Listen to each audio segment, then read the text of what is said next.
It is true, Dr. Rizal, that you were exiled to the Pitan, correct? Oo, totoo yan. Ganap nga. Having experienced exile in foreign lands previously, this time you found yourself exiled within your own country. Do you have any insights into why the Pitan was chosen as the site of your exile? Lapitan. Mukhang hindi kontento ang mga otoridad na ipadala ako sa malalayong baybayin. Ipinasya nilang manatili ako sa malapit na paligiran ng mga kakilala at gayon pa man nag-iisa sa isang lugar na laging binabantayan. Sa totoo lang, ito ay parang parusa na isinaklob sa isang estratehikong galaw. Ngunit tumatanggi akong ituon ang aking pansin lamang dito bilang parusa. Sa retrospektibo, ito ay isang kabanata ng mga di inaasahang pagkakataon at malalimang pag-unlad.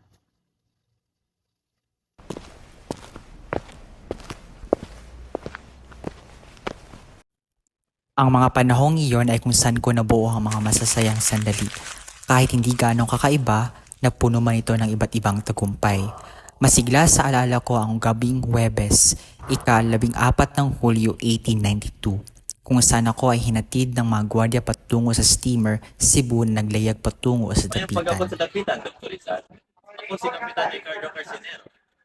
Ang Si itinagang Kapitan Cardicero hindi lamang isang warden, kundi isang mabuting kaibigan.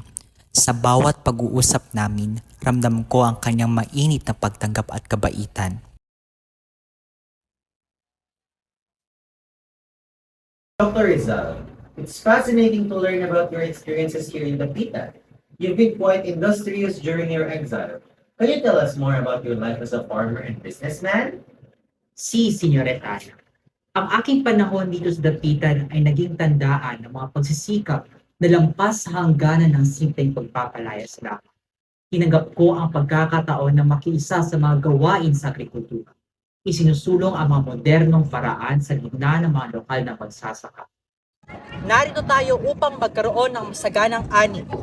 Salamat po, Dr. Rizal, sa iyong gabay at suporta sa amin. Walang anuman, Ginoo. And what about your ventures in business? We've heard about your partnership in light manufacturing. Oo, may pagtulungan ako kay Ramon Cardion sa paggawa ng apple. Layunin na mag-ambag sa lokal na ekonomiya habang pinalalat ang pagbabago. Matagumpay ang ating pagtutulungan at nagpapasalamat ako sa pagkakataon na makatulong sa kasaganaan ng Dapitan.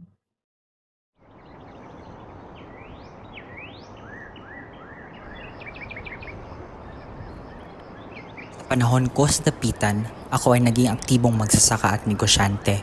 Kasama ang aking kasosyo sa negosyo na si Ramon Carion. Ayong pag-abot sa aming sakahan, Ramon. Mayong buntag, Doktor. Salamat sa pagkakas. Kumusta ang ating negosyo? Doktor, salamat sa inyong tulong at pagtitiwala. Ang ating negosyo na sa paggawa ng apog ay tuluyang lumalago. Ang ating mga produkto ay inasahan at pinangalan. Ito'y magandang balita. Sa napakalaking karangalan maging katrabaho ka at kasosyo sa negosyo. Tayo ay may magandang hinaharap sa ating pagtulungan. Tunay nga na napakalaking karangalan na isa ka sa mga amin. Salamat sa iyong pagsuporta at pagmamahal sa ating Itatag namin ang isang progresibong negosyo sa paggawa ng apog at iba pang industriya.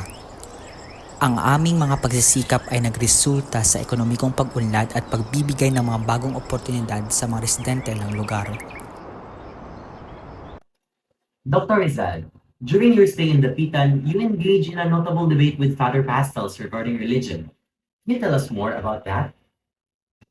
Si Senyoretana, may ilang pag-uusap kami ni Padre Pastels tungkol sa mga bagay-bagay ng religiyon. Bagaman may mga pagkakaiba kami sa pananaw, ang aming mga palitan ay sinagawa ng may kabuuan na respeto at intelektual na kagagagan. How did these debates conclude? Ang aming mga debate ay maaaring ituloy na hindi nagkakatugma sapagkat pareho kami nananatiling matatag sa aming mga panindigan. Sa kabila ng aming mga pagkakaiba, nagpapatuloy ang aming magandang ugnayan ni Padre Pastels na nagpapahayag ng kahalagahan ng marangal na pagkikipag-usap kahit sa harap ng hindi pagkakasundo.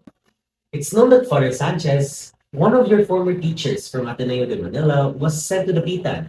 Can you enlighten us on why he came to convince you? Talaga nga, ang pagdating ni Father Sanchez sa Dapitan ay lubos na makabuluhan. Siya ay pinagkatiwalaan na kumbinsihin ako upang muling isaalang-alang ang aking mga paniwala at mga paninindigan.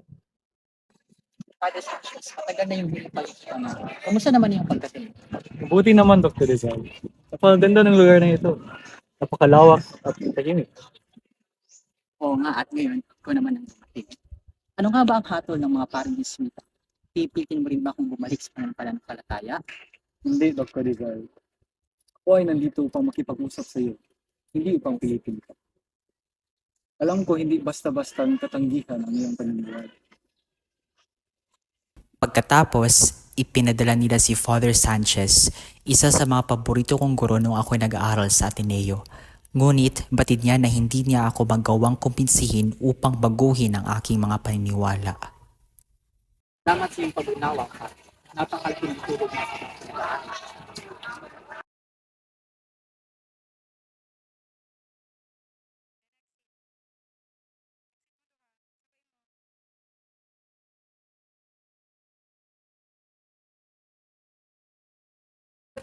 Ito ay isang kakaibang kopya ng Estudio sobre la Lengua Tagalog. Sinulat ko ito at inaalay sa iyo bilang pasasalamat sa iyong tiwala sa Porta. Maraming salamat, Dr. Rizal. Ito ay isang napakalaking karangalan para sa akin. Gamitin ko aking kaalaman upang mapalaganap ang wikang Tagalog sa mga kabataan dito sa Dapitan. It seems like a lot has transpired during your stay here in Dapitan. Indeed, many events have unfolded and been a witness to several developments. Your presence must have contributed to some of those changes. Would you care to share some of your endeavors for the community's development? Sa panahon ng aking pagtira sa Dapitan, isang malaking hamon ang kinaharap ko. Ang mabigyan ang mga tagalungsod ng malinis na tubig. Bilang isang surveyor, ginamit ko ang aking kaalaman upang likhain ang isang sistema ng waterworks na magbibigay ng sariwang tubig sa mga residente. Bagamat mahirap at kulang sa kagamitan at pondo, nagawa ko pa rin ito ng walang tulong mula sa pamahalaan.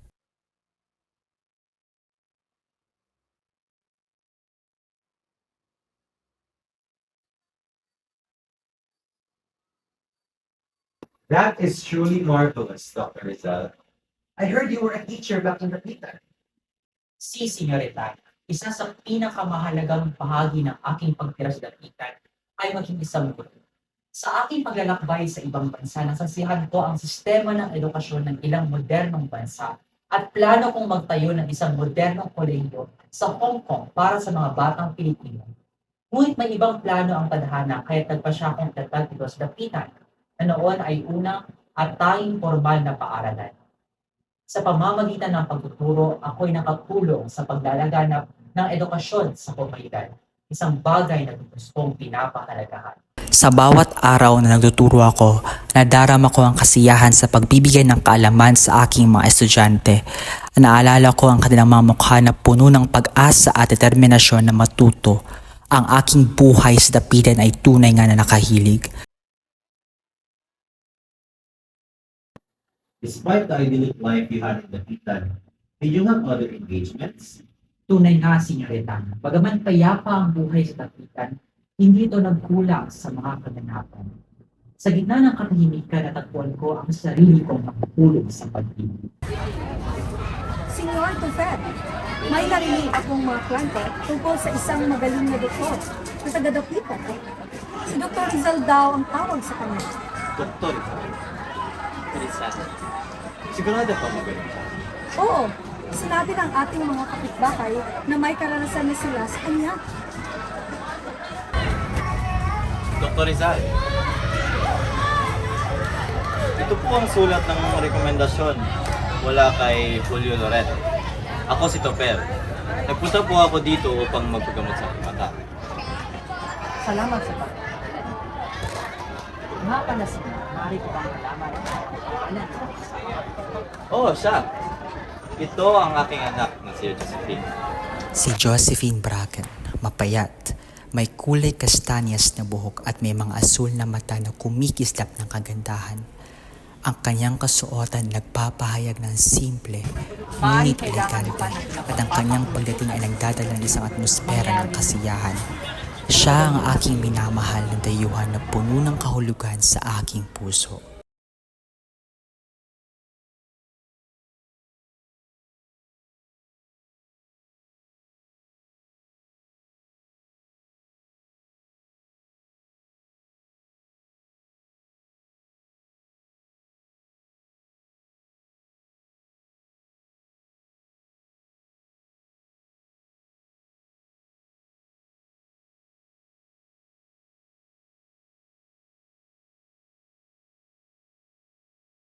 Sa bawat oras na magkasama kami, lalo pang lumalago ang pagmamahalan namin sa isa't isa.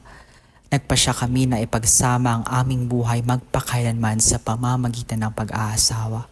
May mga hamon sa aming paglalakbay ngunit hindi kami tumigil sa pagmamahalan. Ama, kami ay nagmamahalan at nais namin namin na sinasama na sa isa. Subalit, ano nang nagalit kayo? Ha? Paano niyo ipag-isipan magpakasal? Hindi ako payag sa desisyon yung walang kabuluhan. Ama, kami ay nagmamahalan at nais namin namin na sinasama na sa isa. Subalit, ayaw namin saktan kayo. Pwes, magpakamatay ako. Hindi ako papayag sa desisyon yung magsama. Senior Topher, kailangan ka pa namin. Huwag mong gawin ito.